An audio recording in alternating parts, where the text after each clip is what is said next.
hi Sam and Rian. Of course, we're here for the third night of wait ni Manay Lolit. So, can you tell me, ano yung fondest memory niyo sa kanya? Ako, fondest memory ko kay Nay Lolit, when, actually, this shouldn't be my fondest. I was going through a crisis. But of course, who do we call except the expert? But Nay Lolit has always been kasi a very encouraging force in my life. Never niya ako minanage. Pero still, for some reason, lagi siyang naging protective over me. Kahit nung very young pa ako. So, ayun, I've always been grateful kasi she's always given me her guidance. Sam, how about you? Ako kasi hindi ko pa siya kilala. Recently lang, actually parang pinakilala ko lang sila through text because nagpa-dialysis na din si Nay Lolit. At hindi ko Nagkakilala pa siya kilala.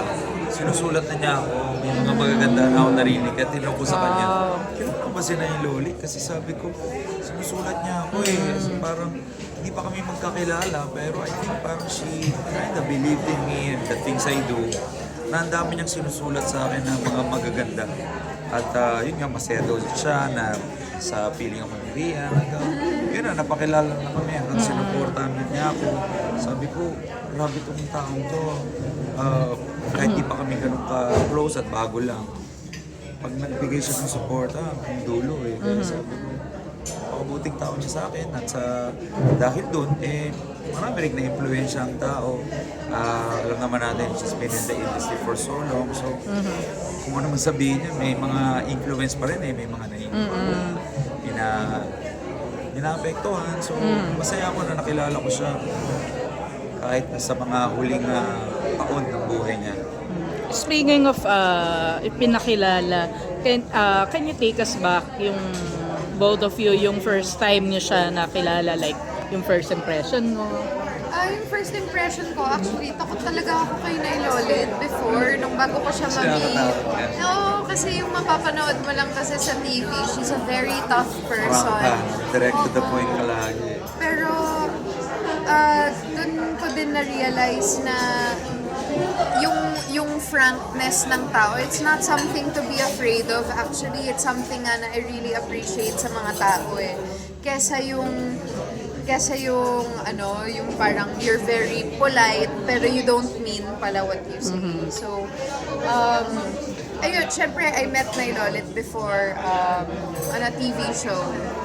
But I met her more in depth later on. Like we had more of a relationship na later on through meetings, magka-text na kami. Ayun nga sinasabi ko, never niya ako minanage or anything, pero lagi niya akong binibigyan ng guidance na hindi ko din maintindihan kung parang ba't ang nice niya sa akin. Meron yata siyang ganun sa mga gusto niyang tao eh. Kasi kami, hindi nga niya kami minamanage. Rian, but ever since, supportahan niya, pinoprotektahan niya si Rian. Ako, nire-write up niya. As in, naging nanay ko na lang din siya. For so many years. I think pag may pinaniniwalaan siya at nakikita niya sa tao In na touch talaga kami. We don't forget each other on each other's birthdays or pag may okasyon, we still greet each other. Magka-text pa rin kami. In fact, parang alam ko nga si Nay Lolit, parang sinasabihan niya pa yung mga ibang kakilala niya na, uy, alagaan niyo si Rian. Kahit, wala lang, friend. Parang hindi ko alam kung friend or nanay ko siya but she's always had a really special place in my heart, my career, my schedule. Napuntahan ko pa siya pag nagda-dialysis siya. Just to keep her, diba?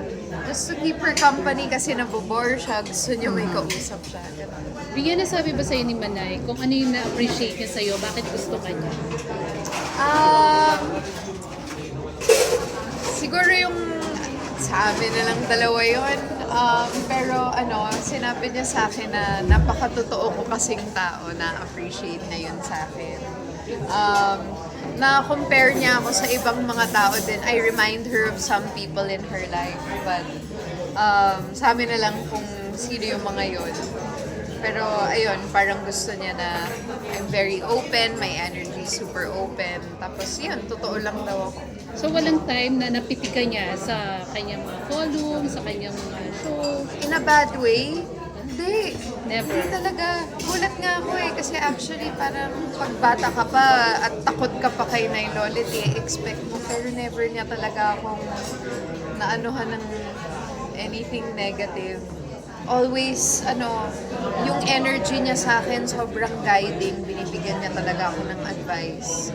Especially when I was young and I needed it the most.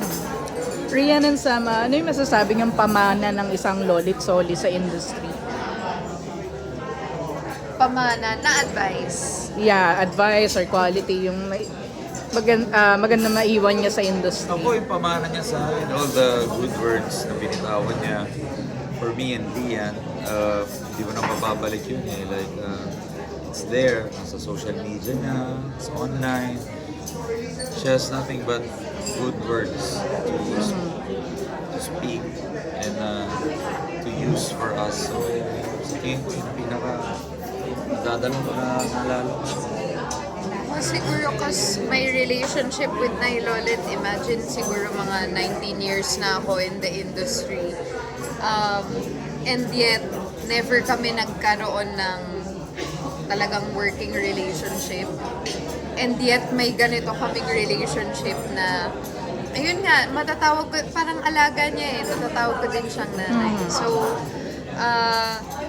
siguro yung pamana niya sa akin yung lesson na hindi lahat ng bagay kailangan may kapalit o bigyan mo ng dahilan na parang business-wise. Hindi kasi never kami nagkaganon klaseng relationship. So, ganon, yung parang minsan pag binigyan ka ng heart, you give heart back. And that's it. And that's enough. You don't need anything else. Thank you. Sam, kumusta lang after ng election?